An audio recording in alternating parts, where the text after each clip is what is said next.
David Ball of the band Soft Cell has died. He was 66. I'm John Bowden. This is Rock History Music. David James Ball, the pioneering British synth icon and one half of Soft Cell, died peacefully in his sleep at his London home on October 22nd, 2025. As mentioned, he was 66. He was born May 3rd, 1959. In Chester and raised in Blackpool. His fascination with sound started at a really early age. He loved circuitry. He loved figuring things out. While studying art at Leeds Polytechnic in the late 70s, he met Mark Almond, and together they formed Soft Cell. It was a partnership that helped define the sound of the 80s. Their 1981 breakthrough, Tainted Love, became one of the most recognizable songs in pop history, pairing Almond's emotive theatrical voice with Ball's stark, pulsating synthesizers. The band's sound was dark and sensual, but yet deeply human, and they brought electronic pop to the mainstream. Like everyone in that era of music, no matter where you lived on the planet, knew Tainted Love. It was number one in several countries. Following Soft Cell's initial split in 1984, Ball co-founded The Grid with Richard Norris.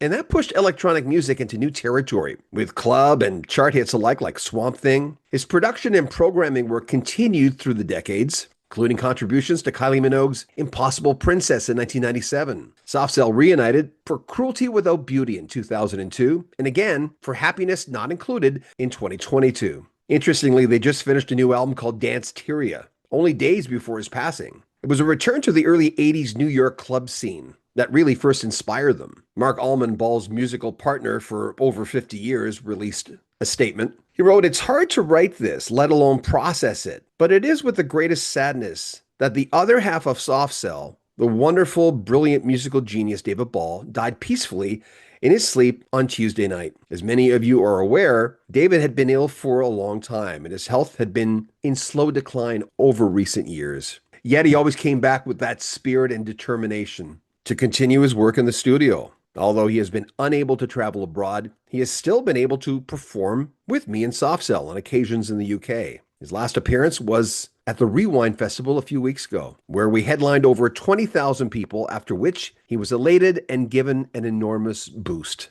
And Alwyn went on to talk about their decades-long creative partnership. He described Ball as the heart of Soft Cell. David's music is better than ever. His tunes, his hooks, unmistakably Soft Cell. Yet he always took it to a different level. He added, "Thank you, Dave, for being an immense part of my life, for the music you gave me. I wouldn't be where I am without you." Of course, a lot of tributes poured in because this guy really made a difference in the emergent synth sound of the 80s that continues today. Orchestral Maneuvers in the Dark, OMD, wrote, "We are all very sad to hear the death of synth icon and original electro boy David Ball. His legacy will live on through his incredible work. Thinking of all his friends and family at this difficult time." The Pet Shop Boys also released a statement. "We are so sad to hear that David Ball, the keyboard genius of Soft Cell, has died. He was an electronic pop pioneer, and with Mark Almond, made a unique catalog of songs, completely original in sound and content. Our love and our condolences go to Mark and all those close to David."